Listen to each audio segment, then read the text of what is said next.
Hello and welcome to Medtalks with Dr. K.K. Agarwal. I am Naina Agarwal Ahuja and this is the non-stop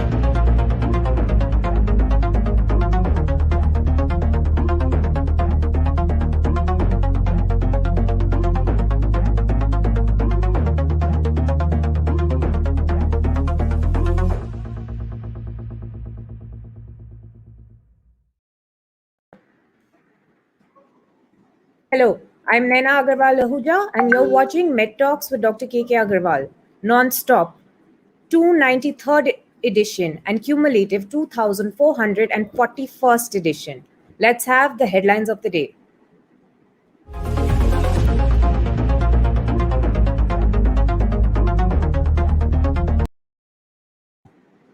Roche receives emergency approval in India for its investigational antibody cocktail for the treatment of COVID-19.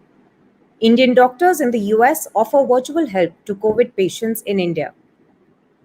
Experts warn the rational use of steroids for COVID is a must to control fungal infections. According to the center's principal investigative officer, COVID 19's third wave is inevitable.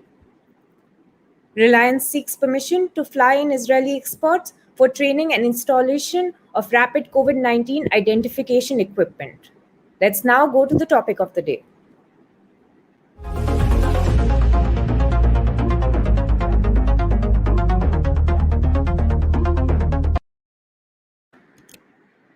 Let me introduce our special guest today, Dr. Rishma Dylanpai.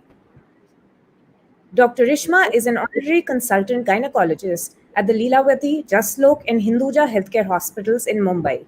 With an experience of 29 years, she is the only Indian to have served as the president of all three leading gynecological, infertility, and endoscopy organizations: FOXY, the Indian Society for Assisted Reproduction, and the Indian Association of Gynecological Endoscopists. She is the first Indian to have been appointed as the board member of the World Endometriosis Society.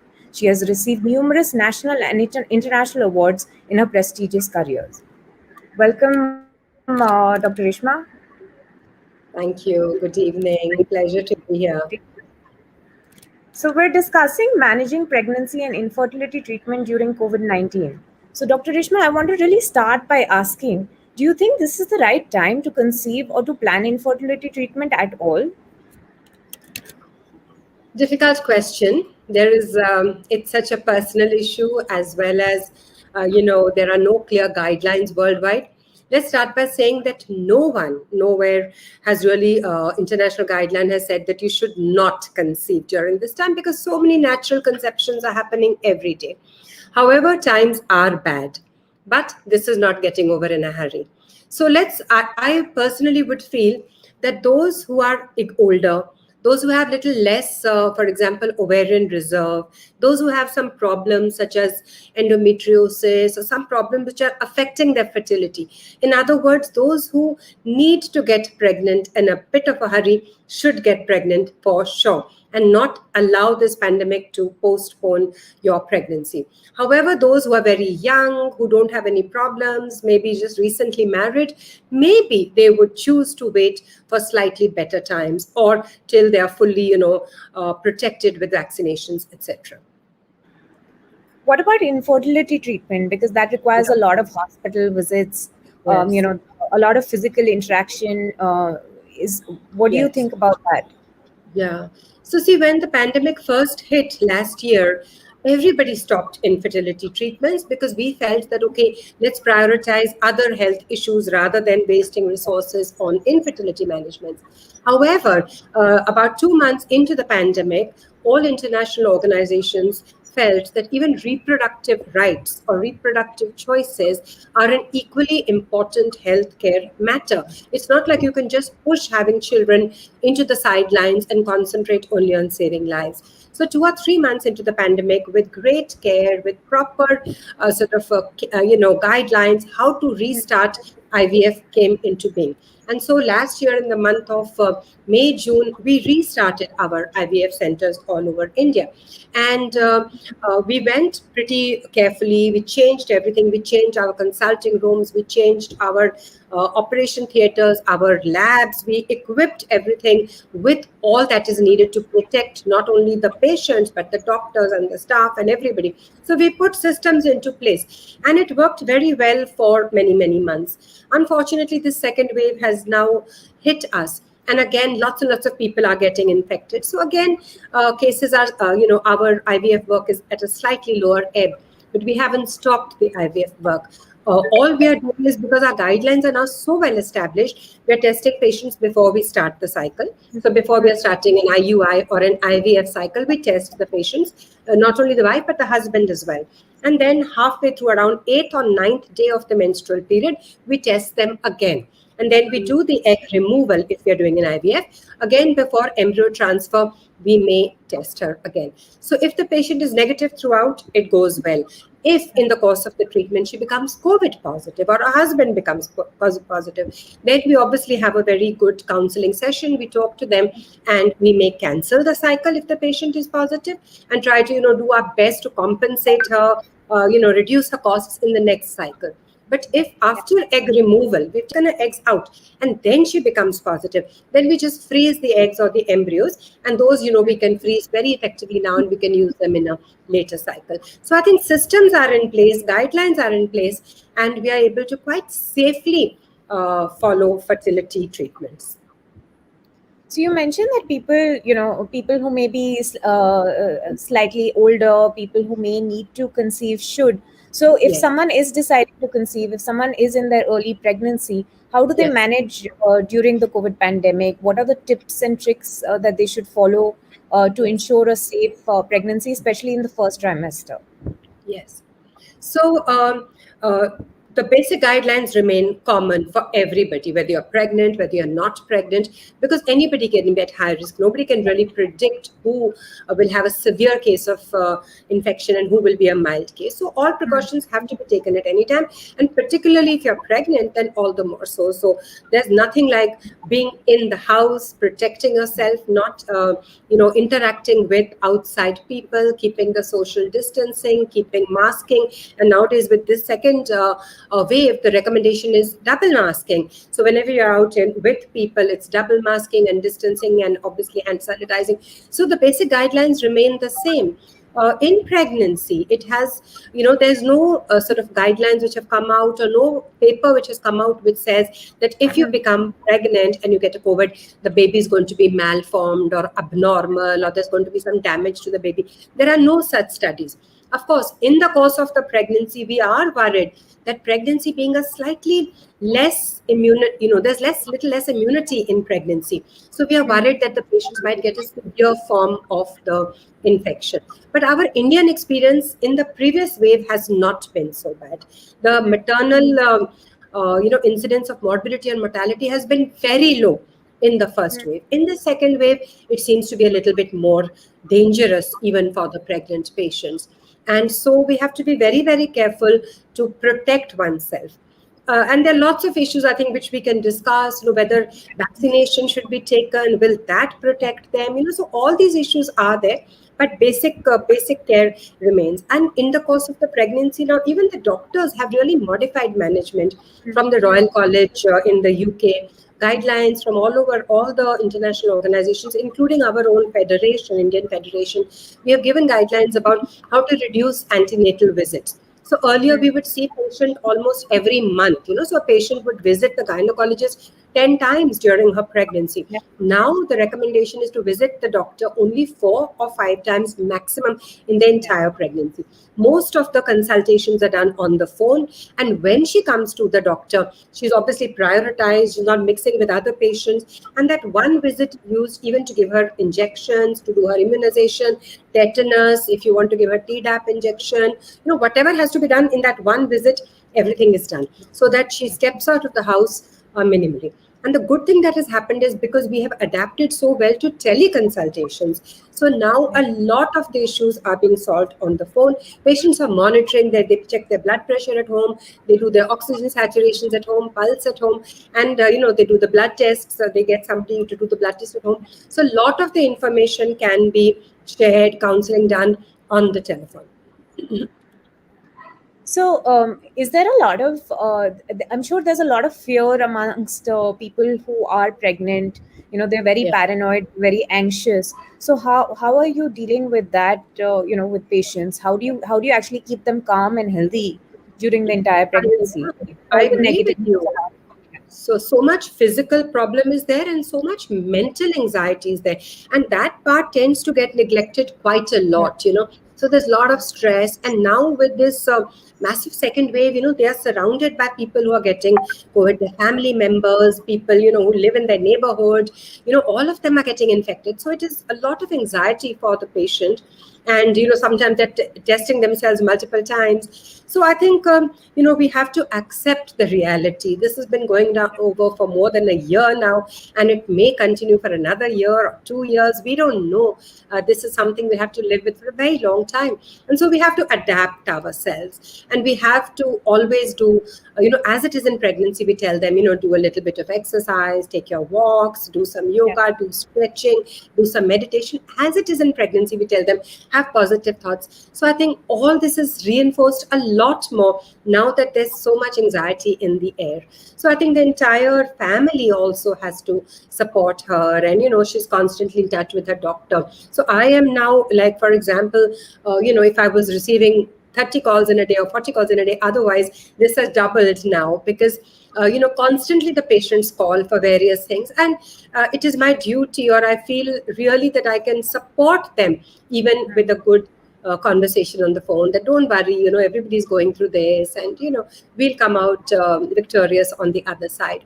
And even as far as I told you about the antenatal care, that we've reduced face to face interactions a lot.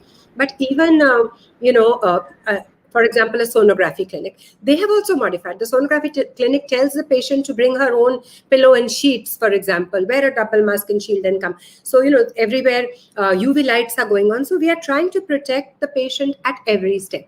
Even the delivery, we are trying not to deliver them in very, very busy hospitals where there are a lot of COVID patients. We are trying to deliver patients in smaller nursing homes where there's not much exposure to outside people. Everyone is tested for COVID before they come in. So we've created a little bubble where there is almost no infection. So right from their pregnancy to their delivery till they go home with their baby, we try to isolate them in the best possible way and make it very safe, this journey for them. So, if someone does test positive during their pregnancy, could you tell us Yes. trimester wise what should someone do? What are the signs that someone should look at? What is the risk factor? In the first, second, and third trimester, Yes. what should they be doing in particular? Yeah. So see, most of the studies we have been of patients who have had COVID in the second half of pregnancy, Yeah, because the pandemic is not that old. The yeah, pandemic is just over a year and a half old. So by the time the studies come out, the cases are reported. It's not one, two patients who make yeah. the rule. It has to be a large number of patients. So now we have many, many patients reported who have delivered, who got infected in the second half of pregnancy, who have delivered, who have breastfed their baby. So that information we have. And the one thing that is known is that there's a much higher risk of premature deliveries. So many Mm, patients, if they're getting COVID in the second half of their pregnancy, say second trimester, third trimester, many of them are coming in for premature deliveries. But this mm, seems to be the only one common factor that has been found out, that preterm deliveries are common. Obviously, if they get a severe case of COVID, they tend to have a lot more respiratory distress, more respiratory symptoms, because I said earlier that pregnancy, okay. the immunity is already a little bit suppressed. So some of Mm, these patients may take a turn for the worst. But very few mm. studies have reported that these patients do significantly worse than patients who are, not pregnant. So more or less similar. First trimester infections, we really don't have much information. So those studies really haven't come out. It doesn't appear that there will be a damaging effect to the baby, because these are, viruses like influenza virus, and that has never been shown to cause severe abnormalities in the child. So I think this is something which we'll have to wait for. Time will tell what is the final outcome. But let's put it in summary like this: that there have been no major damages reported to the baby. There are studies showing that the COVID can travel from mother to baby through the placenta. That is happening possibly. There are some babies born in the world who are COVID positive immediately after birth, but very few such reported cases. But those who get COVID and they develop antibodies, those antibodies are traveling to the baby, and the baby is born with sort of protective antibodies, if you may. So, there are various things that are there, but obviously the whole focus is on trying to prevent infection during pregnancy. So, what happens if someone does test COVID positive just before delivery? They're rushed into a delivery, and also, what about breastfeeding after? What are the guidelines for that? I can see on the chat box a lot of people are asking this question also. That Yeah. if they've recently they're breastfeeding mothers and they're COVID positive, so what is it that Yeah. they can do at that time? Should they stop breastfeeding completely? Can they still continue? What are the guidelines Yeah. for that? Yeah.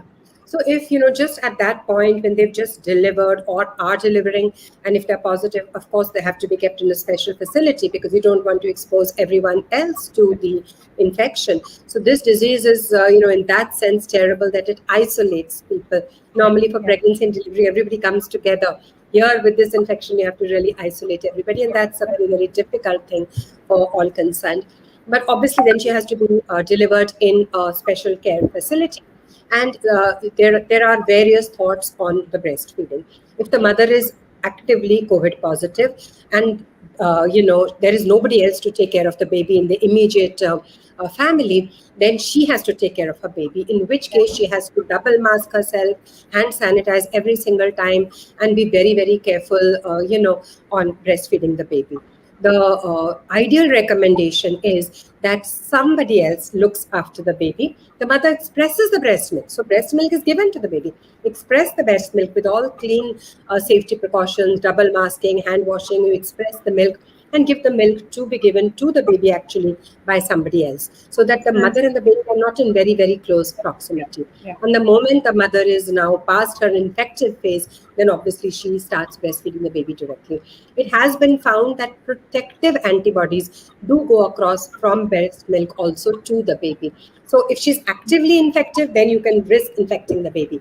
But if you've had infection, for example, in your pregnancy, then you've got antibodies, and those antibodies may go across to the baby and actually give some protective benefit to the baby.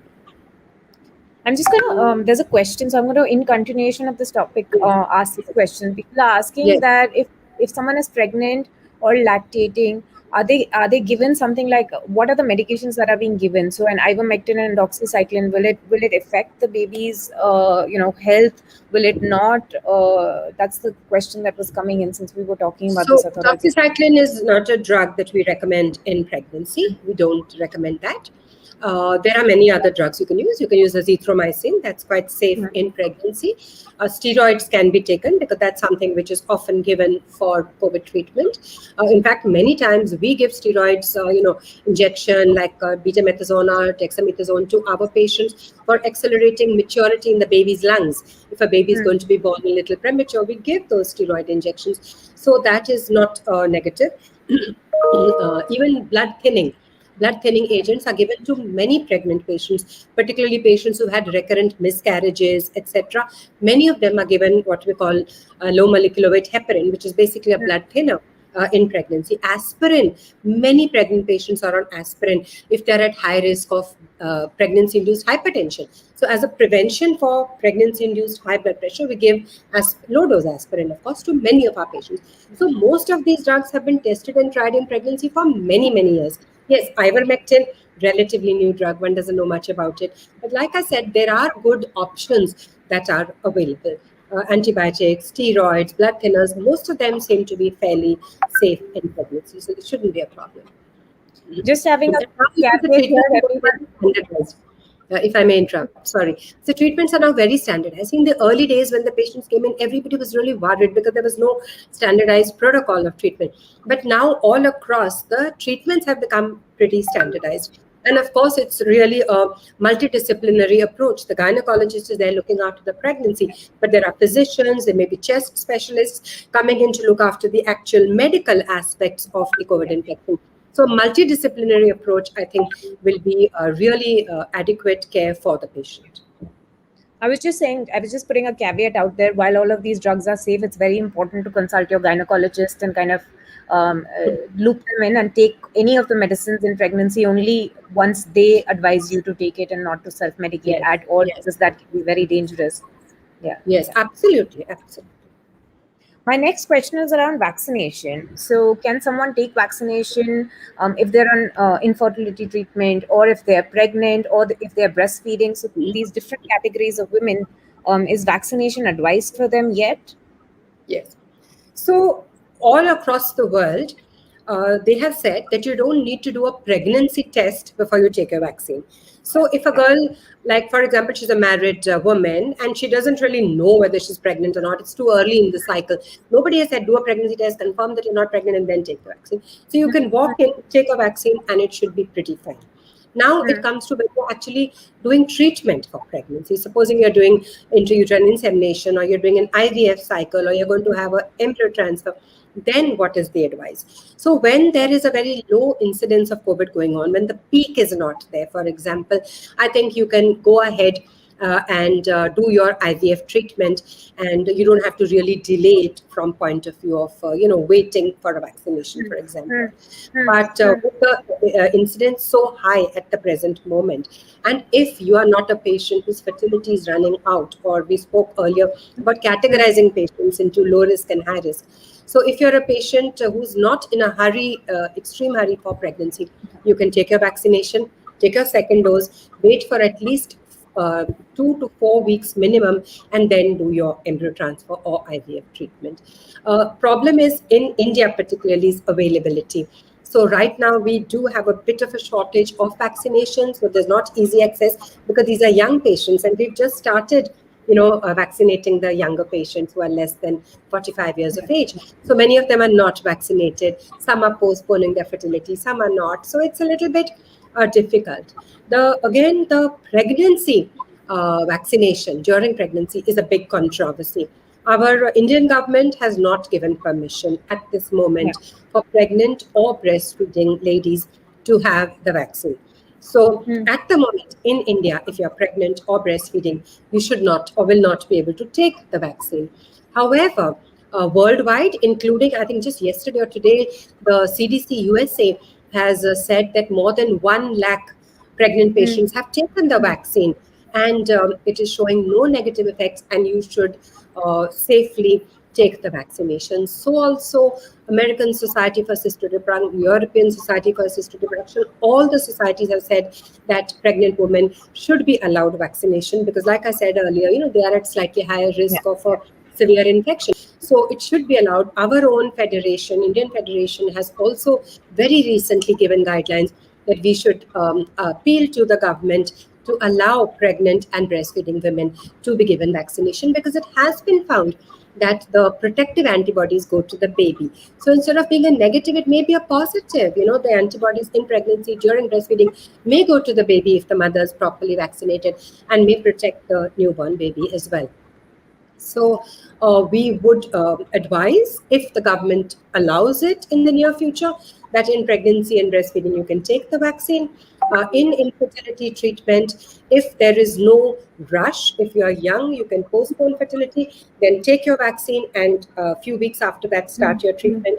And if your eggs are almost over, your AMH is very low, you're already 40 years old, you don't want to delay, then you can go Hmm. ahead and Hmm. take your infertility treatment and take care that you're not exposed to the infection.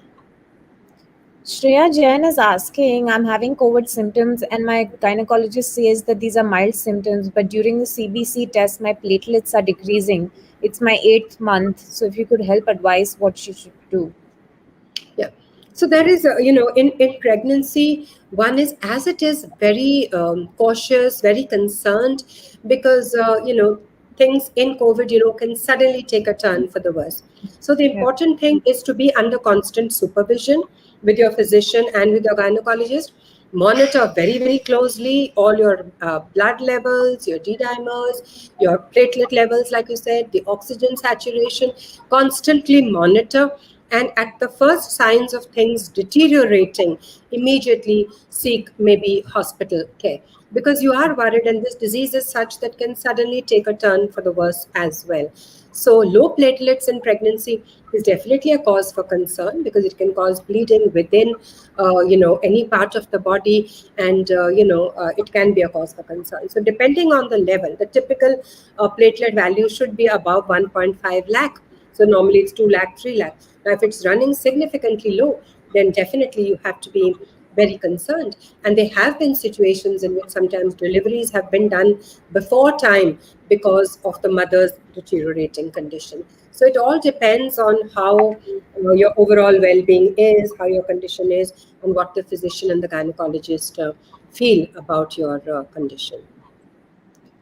Prince Kumar is asking, ma'am, my sister is 7 months pregnant and she was COVID positive 17 days prior. Now her CRP is 10 and D dimer is 1.67 mg by liter.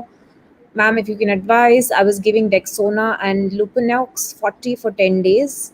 Is this something that she should be concerned about right now?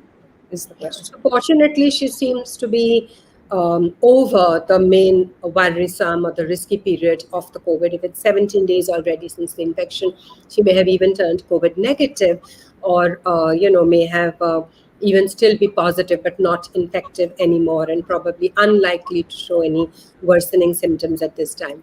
As far as the anti-coagulants, the blood thinners are concerned, she should continue them for a period of time, because we have seen that, even though the patient recovers, there have been incidents of clots 2 weeks later, 10 days later. So definitely for at least about 2 weeks or more, maybe depending on the individual cases, the blood thinners should continue. And the steroids, of course, as per the advice of the physician, depending on her unique situation, or it can be gradually tapered off and stopped like steroids typically are. Deepa Sharma is asking, hello ma'am, I'm a lactating mother. If I stop breastfeeding my nearly 3-year-old, can I get vaccinated? Yeah, so 3-year-old, I think it's a good time to stop breastfeeding anyway.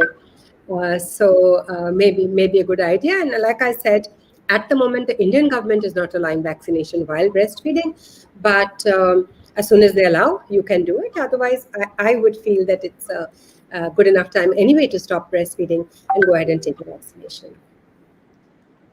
Dishma Mehta is asking, I'm 14 weeks pregnant and my COVID test has come positive, but my CT value is high. It's 33. Is there any danger to my baby? I'm very scared. If you can please suggest. So fortunately, it's past the first trimester. And usually everybody is very concerned about the first trimester, because that's when the baby is developing from a one cell to an entire human being, right? By 9 weeks, the baby is entirely developed. After that, the baby literally just grows in size. The development is over. So by the middle trimester, the baby is fully formed, and we hope that if you have a mild form of the COVID, it will not cause any significant negative impact on the pregnancy or the baby. However, I think we can't rely too much on the CT value, because it's not something which you can really go by and sort of be confident that that is not going to cause you a severe disease. So rather than that, very close monitoring, being in touch with the physician all the time, and checking for symptoms constantly, checking your oxygen, checking your pulse, your parameters, blood investigations constantly, may be a better way of doing it rather than going by the value of the CT. Kashish Tyagi is asking, my relative is 3 months pregnant through IVF and is positive. Her CT value is 28 and D dimer is 478 by 500. Her CRP is 20. Should we be scared? What should we do? Is there any difference if she's conceived through IVF? So let's say one thing, that IVF pregnancies are similar absolutely to a normal pregnancy. So only the way of becoming pregnant is different. Once you become pregnant, for the first few weeks, maybe some medicines extra will be going on. After that, there is no extra medicine, there is no extra support, treatment, nothing. It's a pregnancy like any other. So if she's a little bit more advanced in her pregnancy, 3 months or whatever you said, then there is no added risk because she's IVF. However, her CRP is quite high, D dimers are high, and definitely she needs to be monitored very, very carefully for developing a significant infection. So like I said, now standard of care is there. And let's be more vigilant. If a pregnant lady is having COVID infection, you need to be much more vigilant than if she were not pregnant. So good, Some, constant in touch with the physician and the gynac for monitoring. Someone is asking, in case of surrogacy, what are the important things would be parents should be careful about? So, Is the in question. what context is this? If you're worried that the surrogate will get COVID, then I think the situation is the same as any other patient. We're answering so many questions from patients who themselves have become positive despite all precautions. So, I guess the same thing applies to surrogate. I mean, what is a surrogate? It's the egg and the embryo from the biological parents. It's just given or put into the womb of another patient to carry it through. So now the surrogate is pregnant, and the same rules or same issues apply to the surrogate as applied to biological mother. So I think if you are having a baby through surrogacy, you just have to be very, very sure that the surrogate is taking all precautions, that she's given all the care to protect herself and your child, which is carrying. So I'm going to take a last question of the chat and then ask you for some key takeaways from the session. Neha Tyagi is saying that I'm a 34-week pregnant person. What is it? What are the safety measures required while going for an ultrasound? What should I be careful about while going for my delivery? In hospitals, is the COVID ward and delivery ward separate? How is the baby safe after delivery in the hospital? Yeah. How do we make sure the child doesn't get it? So she's Yes. got all the No, questions. these are absolutely the questions which are going through every pregnant patient's mind at the present moment. And so, starting with the ultrasound, I did mention it earlier. And like I said, all clinics, including most ultrasound clinics, have adapted themselves to COVID. So they're already working very strictly on appointments. So there's no crowding. The doctor is fully masked and wearing his shield and everything. There is between patients, you are cleaning up or sanitizing the room. We are often asking patients to carry their own bed sheets and pillows if they so want, so that you're not using reusing anything. And patient goes double mask. So double masking is very important today. Even you're getting simple thin shields which you can wear, so there's no sort of exposure to the respiratory thing. So when you're stepping out into a small room, because many of the sonography rooms are small, you can do these precautions: double masking, shield, take your own sheets, and insist that either you are the first patient in the morning, or that the doctor has sterilized and sanitized the room either with the ultraviolet light or with the sprays or cleaning equipment before you go inside. So by these methods, I think you should be very, very safe. Sonography just takes a couple of minutes, so I think this should not be a problem. As far as the delivery goes, I think you need to be careful from the time you even select your hospital, because if it's a huge hospital with COVID and there's COVID patients and there's no separation between your normal COVID wards and your delivery wards, then you are a little bit worried, obviously. But like I said earlier, we are sticking now more to smaller hospitals, smaller nursing homes. In every place, there are COVID-free hospitals as well, which have been designated as COVID-free for whatever the special facilities that are being provided. So we are trying to use COVID-free hospitals. We're trying to go to smaller nursing homes, and each patient who comes in is tested. Not only the patient, but the husband or the caregiver is also tested. The staff is tested on a regular basis. Now, most of the hospital staff are all vaccinated. The medical personnel, healthcare, frontline workers have all been vaccinated. So all of them are vaccinated, or then they've been infected with COVID.